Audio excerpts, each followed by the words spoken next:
Hey, this is Blue Record Studios episode 8. I'm Yeon Jung. I'm Yoon Choi. And I'm Insa Kim.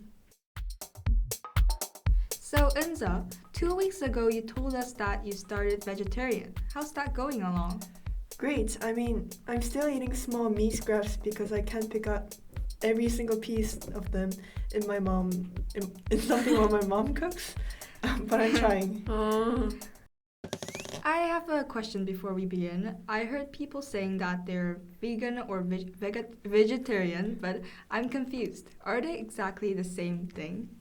There are differences. So, veganism is when people don't eat meat, fish, dairy products, and eggs. But there are a lot of types of vegetarians depending on what people allow themselves to eat. And also, I have a question for you. Yes? Are you doing it because of the environmental issues and that sort of problem, or did you watch something shocking to pledge yourself to start a vegetarian? No. I just decided to do vegetarian chatting with my friend. So she uploaded infographics about the impact of meat eating in her Instagram story, and I asked her, "Did you go vegan?" And then she replied, Aiming to. Still semi-pesco.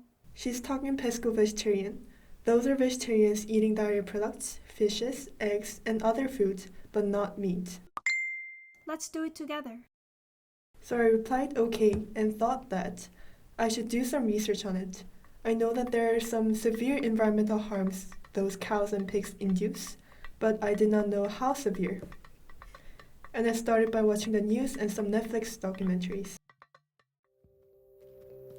One cow's not a problem, but now we have 1.5 billion of them. And it's an incredibly inefficient way of producing food. So in the world, there are 23 billion chickens, 1.5 billion cattle, and 1 billion pigs and sheep.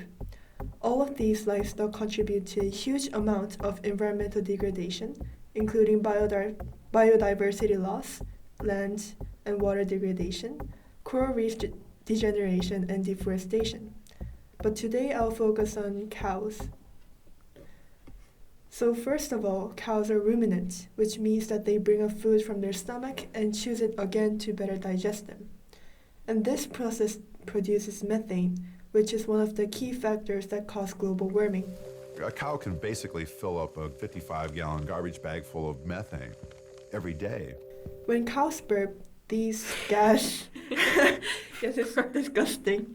But when cows burp, this gas is released to the atmosphere, and according to the FAO, livestock occupies 15.5% of the world's emissions. Wow. And the Washington Post describes that if cows were their own country, they would be the third biggest green gas emitter in the world. But we should not blame the cows for causing these impacts. Most of the harms are done by humans to increase their cultivations. And because cows are ruminants, they have slower growth and reproduction rates compared to other animals, which require more food, water, and land to fulfill the amount that people eat.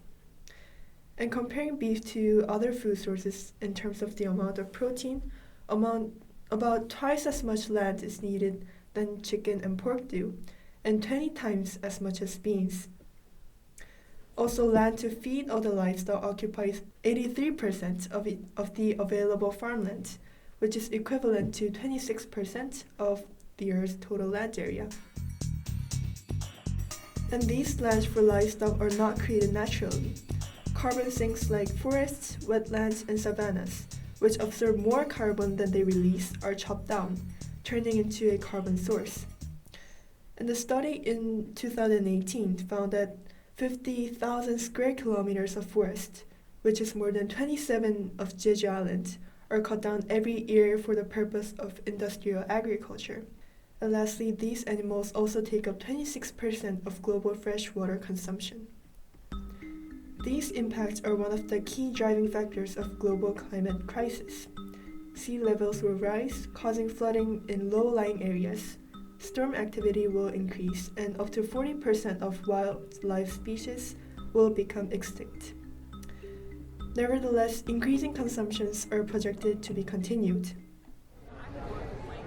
Populations are increasing and there are changes to a meat-based diet.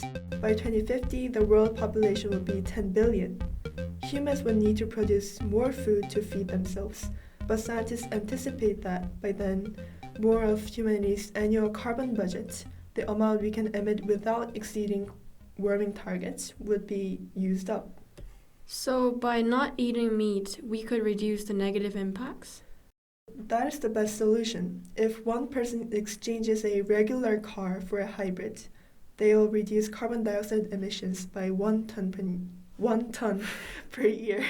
But if that person starts to eat a vegan diet, the emissions will increase by 1.5 tons per year.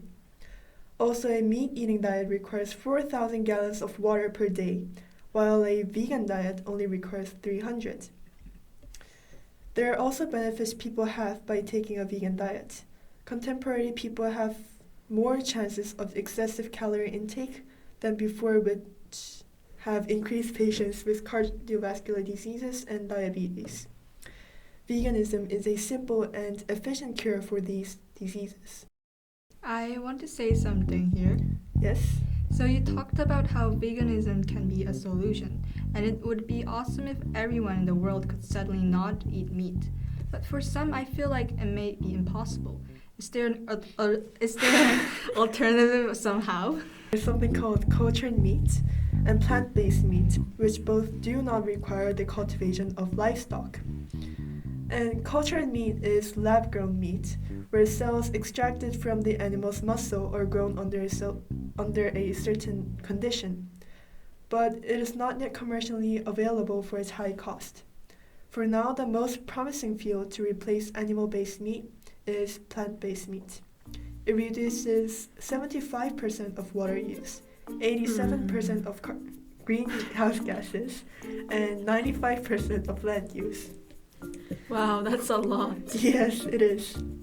And some of the leading companies in this field are Impossible Foods and Beyond Meat, but they also have disputes about whether they are healthy or not.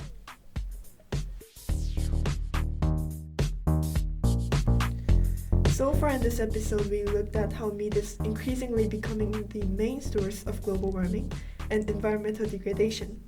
So for me, this is a great opportunity for me to learn what exactly I'm doing for the planet. It also gave me the motive to continue this diet.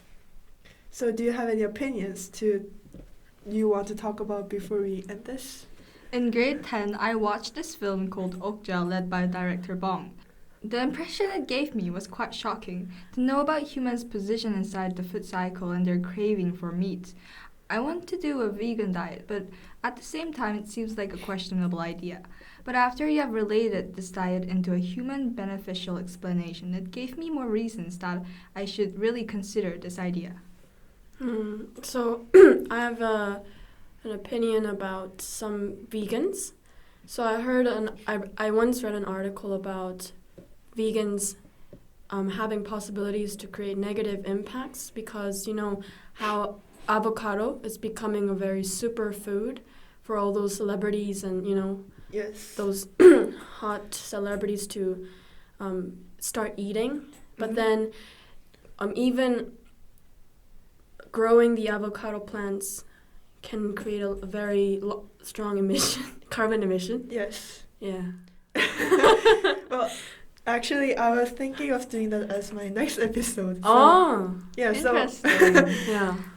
Yes. So I watched a documentary about avocados, Yeah. and other than environmental impacts, there were some huge political issues as well I think it was Mexico, and also in California for environmental impact. So yeah. And thank you everyone for listening. This was Blue Records. Studio.